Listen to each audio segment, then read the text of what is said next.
मैं रविंदर इंद्राज सिंह ईश्वर की शपथ लेता हूं कि मैं विधि द्वारा स्थापित भारत के संविधान के प्रति सच्ची श्रद्धा और निष्ठा रखूंगा। मैं भारत की प्रभुता और अखंडता अक्षुण्ण रखूंगा। मैं मंत्री के रूप में अपने कर्तव्यों का श्रद्धापूर्वक और शुद्ध अंतःकरण से निर्वहन करूंगा तथा मैं भय या पक्षपात, अनुराग या द्वेष के बिना सभी प्रकार के लोगों के प्रति संविधान और विधि के अनुसार न्याय करूंगा।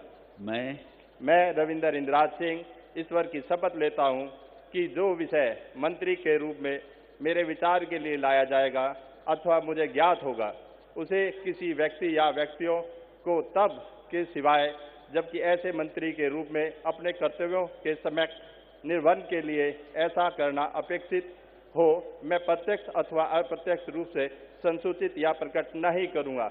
जय श्री राम।